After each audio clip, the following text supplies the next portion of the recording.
1000 കറികൾക്ക് പകരം ഒരു കറി. ഇതാണ് പുളിയിഞ്ചിയുടെ ചരിത്രം. ട്രെക്ക് ആൻഡ് ടച്ചിന്റെ സദ്യ എപ്പിസോഡിലേക്ക് എല്ലാവർക്കും സ്വാഗതം. നമ്മൾ ഇന്ന് ഉണ്ടാക്കാൻ പോകുന്നത് സദ്യയിലെ പ്രധാനപ്പെട്ട വിഭവമായ പുളിയിഞ്ചിയാണ്. പാൻ ചൂടാക്കി ഒരു 4 ടേബിൾ സ്പൂൺ വെളിച്ചെണ്ണ ഒഴിച്ചു കൊടുക്കണം. അതിലേക്ക് പച്ചമുളക്, കറിവേപ്പില, ചെറിയുള്ളി, ഇതിന്റെ എല്ലാ അളവ് നമ്മൾ ഡിസ്ക്രിപ്ഷനിൽ കൊടുക്കാം.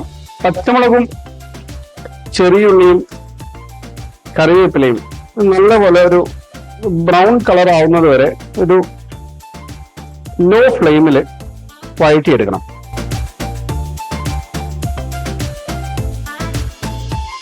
അതിലേക്കൊരു 150 ഗ്രാം ചെറുതായി കട്ട് ചെയ്ത് വെച്ച ഇഞ്ചിയാണ്, അതും കൂടെ ആഡ് ചെയ്ത് കൊടുക്കുക. നല്ലപോലെ ഇളക്കി മിക്സ് ചെയ്യുക.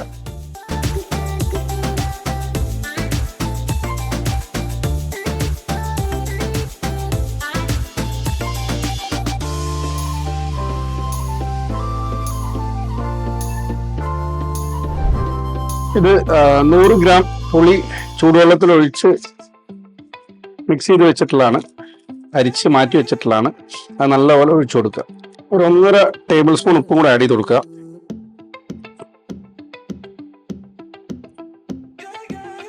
നല്ലപോലെ ഇളക്കി യോജിപ്പിക്കുക.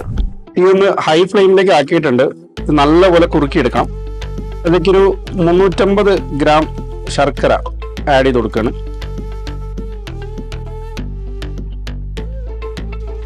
ഇത് നല്ലപോലെ കുറുക്കിയെടുക്കണം. ഹൈ ഫ്ലെയിമിൽ വെച്ച് തന്നെ കുക്ക് ചെയ്യണം. ഒരിക്കൽ വരരുചി മഹർഷി ഒരു ബ്രാഹ്മണ തറവാട്ടിൽ കയറി ചെല്ലുകയും അവിടുത്തെ ബ്രാഹ്മണ പുത്രിയെ വരരുചി മഹർഷിക്ക് ഇഷ്ടമാവുകയും അവളെ വേലി കഴിക്കാനുള്ള താല്പര്യം ഉണ്ടായി. അവളെ ഒന്ന് പരീക്ഷ കളയാമെന്ന് വരരുചി മഹർഷി തീരുമാനിച്ചു. അവളോട് 1000 കറികൾ ഉണ്ടാക്കി വെക്കാൻ പറഞ്ഞു ചോറിനായി. 1000 കറികൾക്ക് പകരം അന്ന് ആ ബ്രാഹ്മണപുത്രി ഉണ്ടാക്കിയ ഒരു കറിയാണ് ഈ പുളിയിഞ്ചി. അതുകൊണ്ടാണ് പുളിയിഞ്ചിക്ക് 1000 കറികൾക്ക് പകരം ഒരു കറി എന്ന പേര് കൂടി വന്നത്. ഇതാണ് പുളിയിഞ്ചിയുടെ ഐതിഹ്യവും ചരിത്രവും. വരരുചി മഹർഷിക്ക് പോലും അത്ഭുതം തോന്നിയ ഈ കറി ഒന്ന് ഉണ്ടാക്കി ടേസ്റ്റ് ചെയ്ത് നോക്കണേ. പുളിയിഞ്ചി ഇഷ്ടപ്പെട്ട വരരുചി മഹർഷി ആ ബ്രാഹ്മണപുത്രിയെ വേലി കഴിച്ചു. നിങ്ങളെല്ലാവരും വരരുചി മഹർഷിയെ പോലും അതിശയപ്പെടുത്തിയ ഈ പുളിയിഞ്ചി ഒന്ന് ട്രൈ ചെയ്ത് നോക്കണേ.